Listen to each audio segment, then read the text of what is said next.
गुरु नानक साहब फरमाते हैं, पढ़िए जेते बरस बरस, पढ़िए जेते मास, पढ़िए जेती यार जा, पढ़िए जेते सांस, नानक लेखे इक गल, होर होमे चखना चाक। एक बार का जिक्र है, महान सूफी दरवेश शम्स तबरेज ने परमात्मा के आगे सच्चे दिल से दुआ की, हे कुल मालिक, मुझे अपने ऐसे प्यारे का साथ दे जिसके साथ मैं तेरे प्रेम की बातें कर सकूं और जिसको तेरी जुदाई की असह्य पीड़ा और तेरे मिलाप के अकथनीय प्रेम की कथा सुना सकूं। परमात्मा ने अपने प्रिय पुत्र की विनती सुनकर कहा, शम्स, अगर तू कीमत देने को तैयार है तो मैं तेरी इच्छा पूरी करने के लिए तैयार हूं। शम्स तबरेज समझ गया कि परमात्मा क्या चाहता है। वह फौरन कहने लगा कि मैं अपना सिर भेंट करने को तैयार हूं।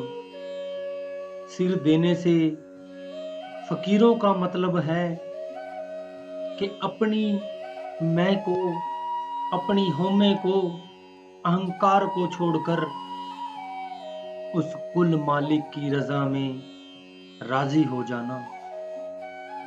वह कुल मालिक खुश हो गया और शम्स को कुनिया ले गया, जहां उसकी मुलाकात वहां के मशहूर विद्वान मौलवी रूम से हुई, जिसे लोग जलालुद्दीन रूमी के नाम से पुकारते थे, जिसका आदर देश का बादशाह भी करता था। जब शम्स तबरेज उसके पास पहुंचा तो मौलवी रूम एक सरोवर के किनारे बैठा, माथे पर बल डाले ध्यान से अपनी पांडुलिपियां पढ़ रहा था।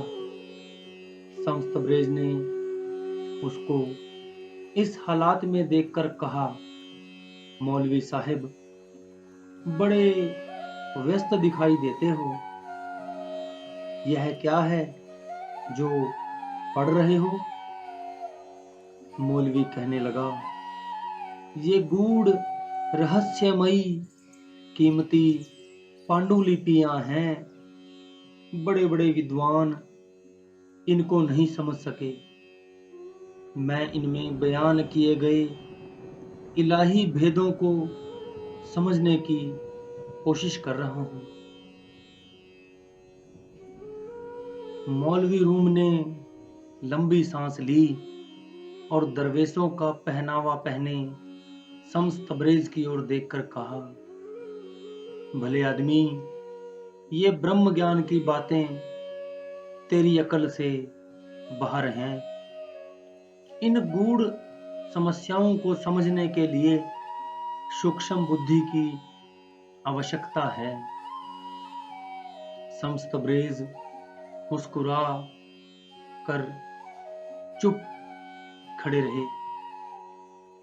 पलक झपकते ही उसने आगे बढ़कर रूमी के हाथों से पांडुलिपियों का बस्ता छीन लिया और सरोवर में फेंक दिया और बोला, भले आदमी, ब्रह्म ज्ञान किताबों में नहीं होता। अपनी सारी उम्र की कमाई नष्ट हुई देखकर मौलवी रूम को धक्का लगा। यह सोचकर उसका दिल बैठ गया कि मेरी इतनी कीमती पांडुलिपियों का सत्यानाश हो गया। फिर भी उसने अपने आप को वश में रखा और मुस्कुराते हुए कहने लगा, भले आदमी, तूने यह क्या कर दिया? तू और जो चाहे जानता हो, पर यह नहीं जानता कि मेरी पांडुलिपियां नष्ट करके तूने दुनिया का कितना बड़ा नुकसान किया है। यह सुनकर समस्तब्रेज मुस्कुराता हुआ कहने लगा, ये बच्चों के खिलौने हैं। अगर इनके खो जाने से तेरा दिल टूटता है तो तुझे ये खिलौने वापस दे देते हैं। यह कहकर समस्तब्रेज ने सरोवर में हाथ डाला और पांडुलिपियां सूखी बाहर निकालकर रख दी। पहले समस्तब्रेज ने मौलाना को पांडुलिपियां पढ़ते देखकर कहा था, ये क्या है? अब पानी में से उन्हें सूखी निकलते देखकर मौलवी रूम कहने लगे, यह क्या है?